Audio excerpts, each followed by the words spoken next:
Fanzone, united by the game, powered by Moore's World of Sport. Welcome to Fanzone, your latest destination for everything PSL related.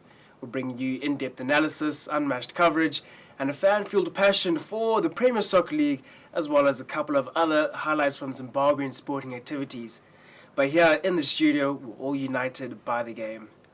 My name is Sips, and with me for this episode is Steve Vickers, the co-presenter and host. Steve, how are you doing today? Great, thanks, Sips. Yeah, I've been following the Warriors. So much to talk about. And great guests again this week on the show. Yeah, we always have great guests, but nonetheless, let us introduce them if you don't recognize them already. But starting off closest to me is Kennedy. Kennedy, how are you doing today? Hello, the Sips. Hello, Steve David. I'm fine. I'm happy to be here. Good day, viewers. Yeah, well, thank you very much for coming on to the set today, Kennedy Ndebele. Kennedy is the ZIFA Vice President, and he's going to be sitting in the hot seat with us and maybe answering a couple of questions, fans and were burning to ask him. But next to closest to him is David, also known as Diaspora. It's David Kutyauripo. How are you doing today, David? Yeah, I'm doing fine, and it's good to be here. Thanks for the invite. We'll try to do our level best for the viewers who are watching this program at this present moment of time, right? Yeah, of course. Well, David is also a former Warriors player, Dynamos and Caps. So, wow, a good guest lineup. Really good time in the studio to be had. And let's head now into the match day roundup.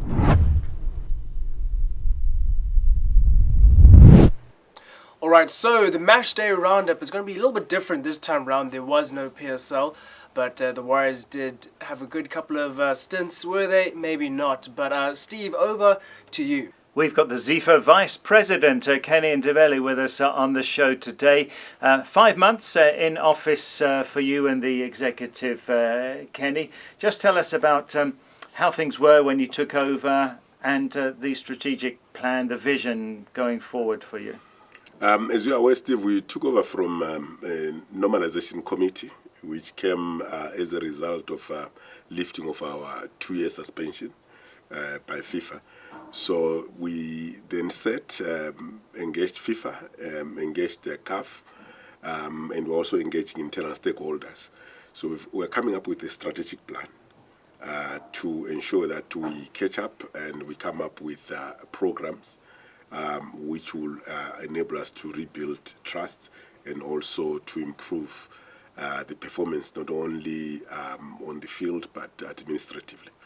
What are some of the priorities, the immediate priorities that you have? With the strat, the immediate one is to continue with the competitions that we've already entered.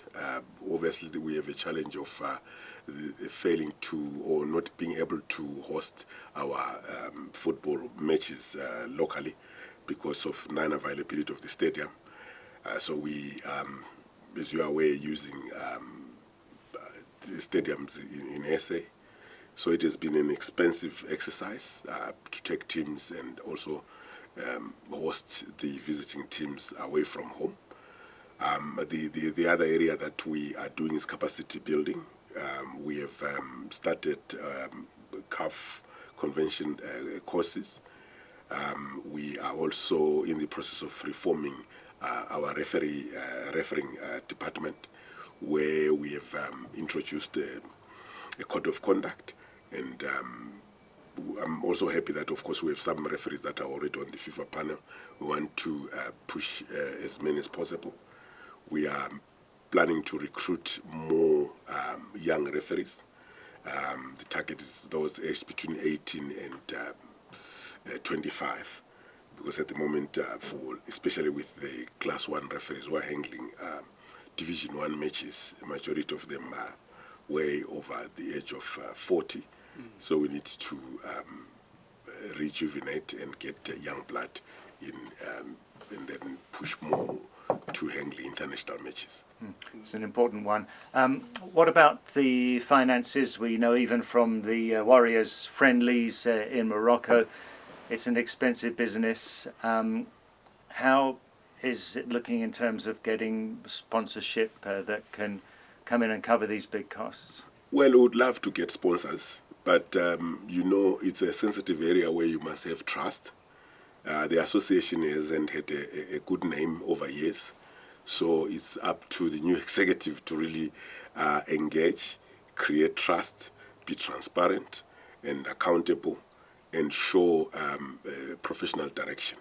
So this is our aim, and this is what we are endeavoring to inculcate as a value, not only within the executive committee, but the membership. Issues of violence at football matches should be a thing of the past. We need to implement club licensing at the top. We need to come up with a clear technical development program where we'll create pathways for young players.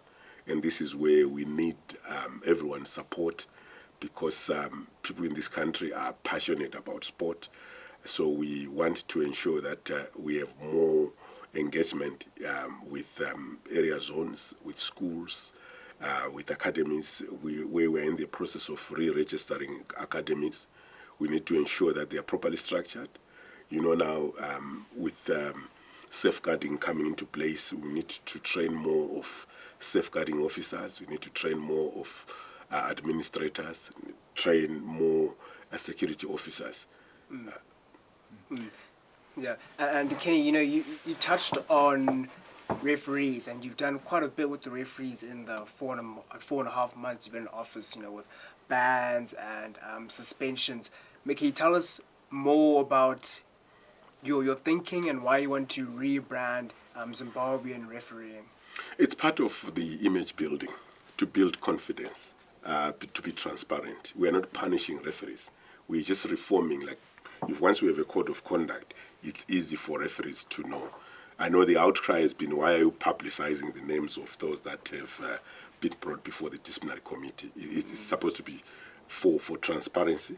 In as much as when a player is given a red card, everyone gets to know that the player has been given a red card. Because fans have been agitating, thinking that nothing is being done to correct certain areas that they're not happy with.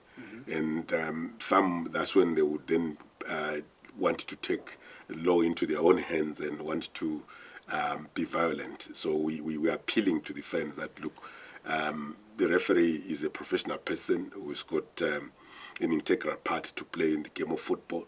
So we're appealing to them to desist from violence. If they make mistakes, as they've seen now, and they can understand what we're trying to do. So we want to bring fair play, respect the decisions of the referees, respect opponents, and promote the interest of the game. Okay, Kenny, I know it's not in your hands, but fans would love to know, do you think the Warriors will be playing home matches at home before the end of this year? I wake up every morning looking towards hearing the news that the stadium is available, but as you are saying, it's beyond our scope of operations. We are happy that there are a lot of work that are being done, and we've had situations that should have been corrected in terms of the stadia as far back as 2010, but we are here.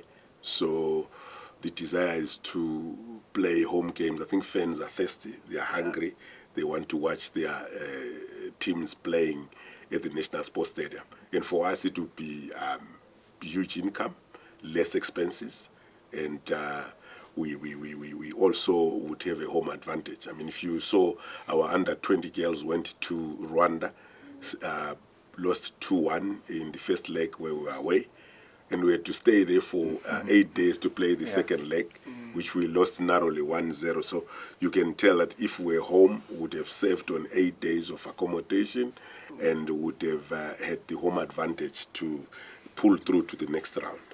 Yeah, sure. So much we could talk about. Just finally, Kenny, ahead of the AFCON in December, what are you hoping you'll put in place as ZIFA? I chair the AFCON organising committee. We are currently putting together a plan which will be announced soon. We have a team of professionals who are coming up with brilliant projects. We are also looking at the merchandising aspect. So we ran a competition for regalia for our kit. Once we do that, we hope we should be ready by the time we go to AFCON so that we raise funds. But there are quite a number of programs that we'll be announcing, which we hope will help us not only to raise funds for COSAFA, but also to give us a good image and give us a good start. And we get fans to don the Warriors jerseys right across, just before even those who would not travel to Morocco. Well, big plans there. Yeah, big plans. And Kenny, we know you've done lots of good work and will continue to do so. But with all this good work and planning that you've had to do, it comes with a busy schedule. So we thank you for your time in the studio, and hope that meeting goes well. Thank you very much, Kenny. Thank you, Sips. Thank you, Steve. Thanks, All right, so unfortunately, Kenny had to leave. You know, he's a very busy man, had a couple of meetings to get to.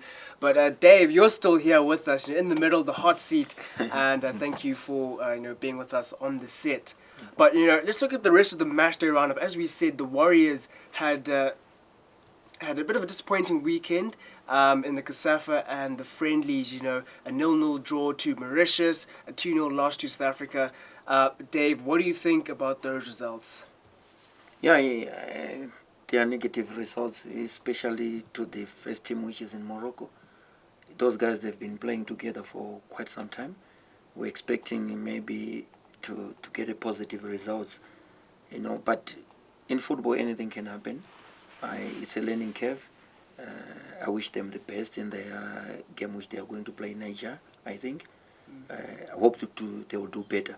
As for the guys who are in South Africa, we now holding our calculators in our hands.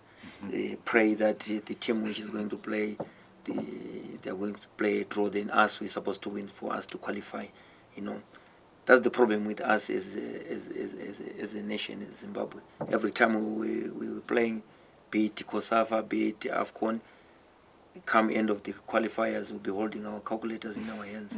Sometimes we fail to finish the games in normal time. Then we'll be waiting for other teams to do a job for us, which is not a good thing, because one day we are going to lose it out. Yeah. Yeah, I know, Steve. I know you've heard lots of opinions about the squads that have been chosen. What do you have to say?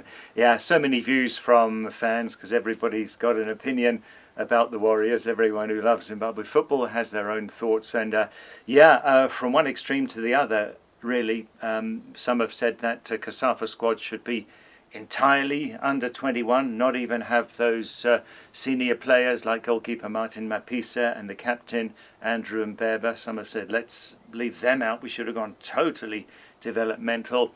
Others have said no, that COSAFA squad should be like your PSL select. So many asking why strikers Billy Veremu of Moors and Washington Navaya of Tel 1 were left out, and feeling that we should have had our strongest PSL select going there to South Africa. Even with the squad that's in Morocco, some have said that should be more developmental, give others a chance there. And then some other fans have said to me, no, we should have had, make sure that Marvelous Nakamba is there, Marshall Munetsi as well, and also Jordan Zemura. They were given a rest by coach Michael Neese because their seasons have just finished. So whole spectrum of views there.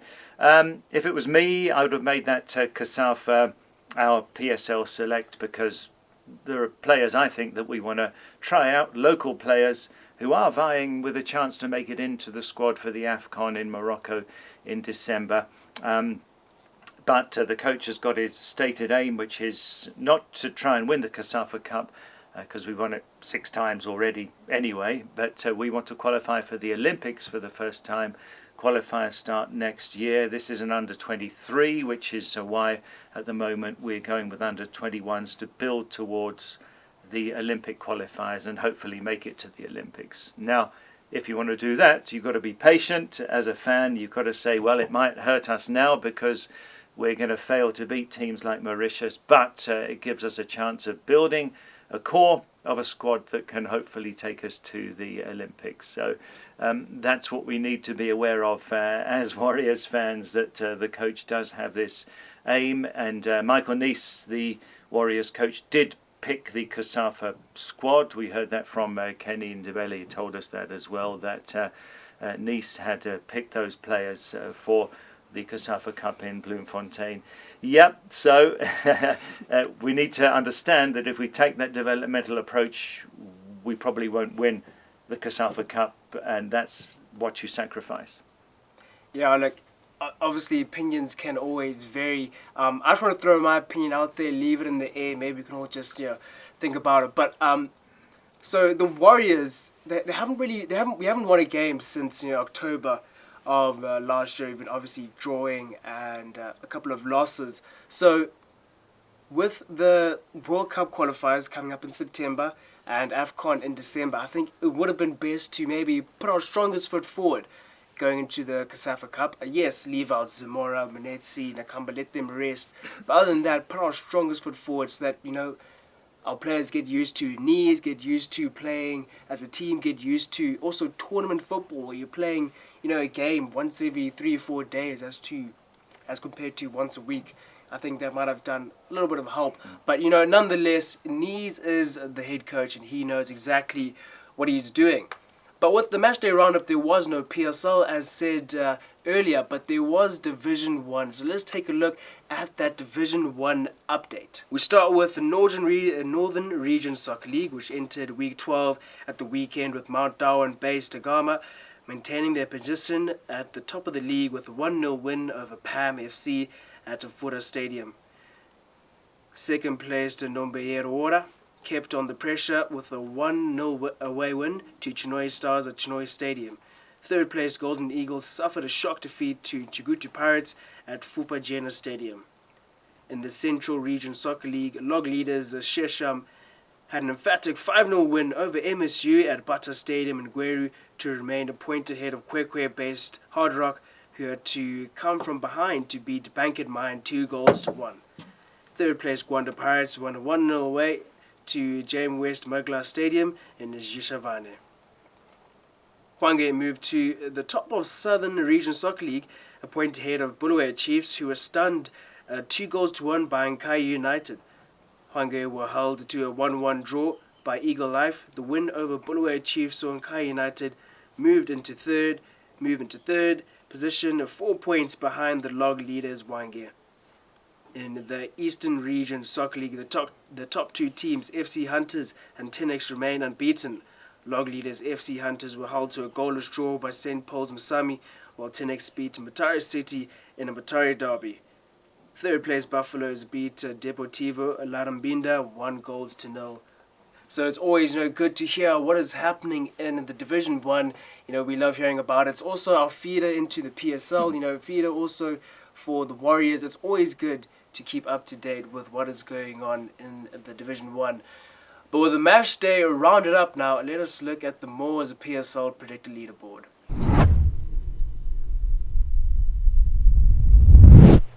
Alright, so with no PSL over the weekend, there was no change to the tables, but well done to Simba, who had dethroned Icon 505, who now sits in second place. It was that dreaded Matchday 14 that seemed to mess with a lot of people. But with Matchday 15 coming up, get your fingers ready, get your data ready, get your predictions and your brain switched on, because things could get very wicked with this Matchday 15.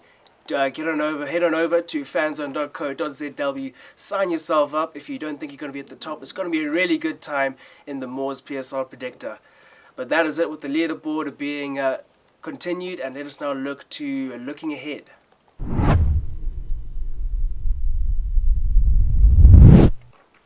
Matchday 15 around the corner this weekend, and one of the headlining match that we think would be the most interesting is Greenfield versus Talwan at the Greenfield Arena. David, we've seen away teams in the PSL struggle to score, but with Talwan looking to utilize Washington Navaya and Greenfield's defense, do you think that this possibility could change? Yeah, I think it'll be a thriller in Greenfield. It's a good atmosphere. And, Talwan has been playing good football for the past 3-4 games. Very unfortunate that Greenfield they are playing good, but they are failing to put the ball behind the line. So it will be a good game, and I believe goals will come from both sides. But I don't see either of the team getting maximum points. It will be maybe a 1-1 draw. For they share the points for that game. That's my own opinion, right? Or let me say my analysis. Yeah. And Steve, what about your analytics skills? What are they saying? Okay, for me, the predictor, Greenfield Arena, lovely venue. It is nice stadium, and it's the kind of place where they can maximise on home advantage. And at this stage of the season, midway through, they need to really start doing that. I can see Greenfield taking this with a clean sheet even. That's very interesting. I think I would say a draw. I think I'll agree with Dave there. Maybe a 0-0 or 1-1 draw. But the next game is Highlanders versus Zimbabwean. Highlanders are coming off the back of what was a disappointing game against Dynamos. Zimbabwean sitting on top of the world, second place on the table. It's going to be a tough one for the Highlanders at Baobab Stadium. Would you agree, Dave? Yeah, I think as for Simba, I'm impressed with the way they are playing. It's Coach Joel Upatla's first season to coach here Simba after replacing the gaffer Tundera Ndiraya. I think he is doing well. If you look the way he's playing, his philosophy is different from any other coach. The guys, they're enjoying football at the moment. For being sitting second on the log, it's not a fluke. They're working so hard for those points. So I could see Highlanders and the Simba are going to be playing good football, because these teams, I respect Highlanders. They've been doing well, though the points sometimes they are not coming their way. But Kelvin Kahindu is rebuilding the team after losing so senior players to other teams. So I see maybe Simba going with 3 points, one not win against Islanders in their home ground. That's my prediction for this game. Steve, would you also agree that Zimbabwe will walk away with the maximum 3? Yeah, I think they might edge it. Highlanders, disappointing goalless draw away to Dynamos last time, but they've got goals in them. Reason Sabanda and Brighton Mube, good striking partnership, and Kaindu's been using the two of those together up front, so they could easily score, especially at home at Barber Fields. But it's getting closer to August. August means the start of the CAF Champions League. Zimbabwean representing Zimbabwe there. So from a neutral point of view, in terms of the national cause, it's good to see Zimbabwean improving month by month, and Lupatla getting them ready for what is going to be a testing task there in African football. So the way that they are progressing is encouraging, and I can see them possibly coming away with a narrow victory at Barber Fields.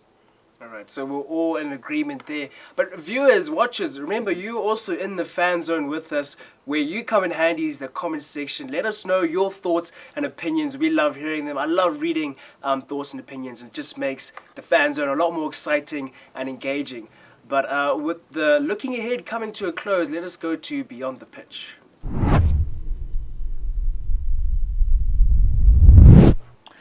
Well, it's called the Ultimate Human Race. The Comrades Marathon was on in South Africa on Sunday. It was a down run, 89 kilometres from Pietermaritzburg to Durban.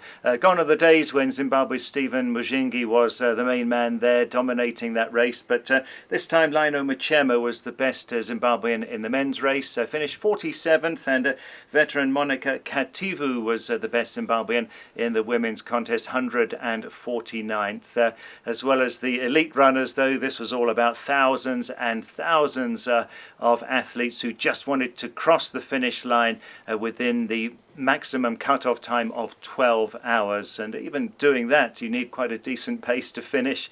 And as they got towards the 12-hour mark, the home straight was looking like a battlefield. It was strewn with runners who had collapsed and many others who had made it to the finish line and also collapsed there, and some just carried over there by a strong mentality. Amazing spectacle that was. It's such a huge challenge, the Comrades Marathon. Some didn't make it. That's just how sport is, Sips. You know, you train for months, but many will make it.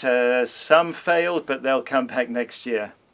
Yeah, Steve, I know David said he's seen you running, so is there any chance I'm going to see you in the Comrades anytime soon? 89K's beyond me. No, I'll stick to my 4Ks, thanks. But in the schoolboy rugby section, there was the Falcon versus Peterhouse derby, where this time round the Falcon Mad Dogs hosted the Peterhouse Kings, who had to travel to Esigordini. The final score was a 30-31 to the away side, and it was Peterhouse who won in the final 3 minutes with a penalty conversion. So that was a great game, just 1 point between the two sides. Then moving into Harare, it was St. George's taking on Lomagandi, and this match was very important because a lot of people were speculating that whoever won this match would be the team to go through and win the league, or at least the CBZ power rankings. And in the last minute, St. George's toppled the Gandhi Bisons, 34 points to 33, and what was a very controversial call to end the game. But what else can you do? The referees, I'm sure, will have it always very hard. There's nothing right you can do. But Steve, on the cricketing side, there's something very interesting here. You know, Sikandar Raza, who's had a very busy 2025. You know, he was playing in the PSL in Pakistan, had a short little stint in Trent Bridge, back to Pakistan for the final. But now he is making his way on over to the United States, where he will be representing the Seattle Orcas in the Major League Cricket. So honestly, a good step for cricket in the US after they made the quarterfinals in 2022 of that T20 World Cup. Yeah, it's a really good result. Yeah, great assignment this for Raza. Hasn't he been travelling, as you say, from Pakistan for the test in England, then made his way back to Pakistan for the final with 10 minutes to spare. Amazing achievement that was.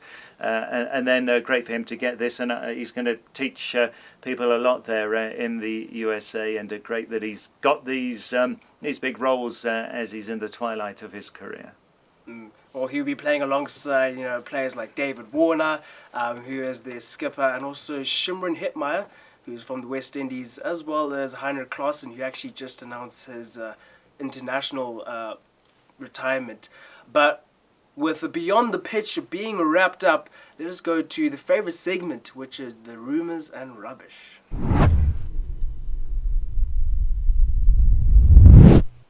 So, Rumours and Rubbish.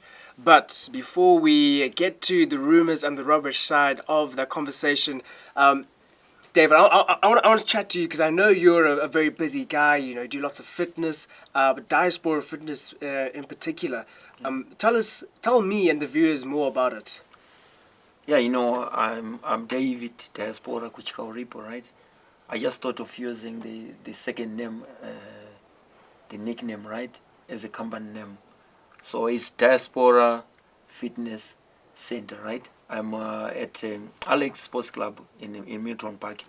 I started at Diaspora Fitness when I finished coaching. You know, I finished playing in 2015. Then I had to do coaching. I coached the Harare City Cubs, right? We got promoted to Division 1. We were in second division. Then that year, 2016, I was left off my job. I didn't get my contract renewed at Harare City. But as a football person, you know, someone who is so passionate with football, I had to join Fakosa United. I worked for 6 months, January to June. Then I had to stop coaching. Then when I was sitting at home, you know, I just thought I was one guy who was so fit when I was still playing during my time, right? I had some guys who were pushing me to start a fitness company. Then I didn't hesitate to start it in 2017 until to date. I'm the director of Diaspora Fitness Club, and I'm there to help people with the health awareness. Sometimes people, they'll be not feeling okay, BP, sugar, they want to lose weight, they want to do aerobics. I'm always available for them. This thing is in me. It was a calling, I think, from God to do what I'm doing. I'm one guy who is multi-talented, and I want to thank God and my parents for making me who I am today. Without my parents and some other friends, I wouldn't be David as I am today. Yeah. But you've definitely accomplished a lot. You've played for the Warriors, Dynamos, and Caps as well.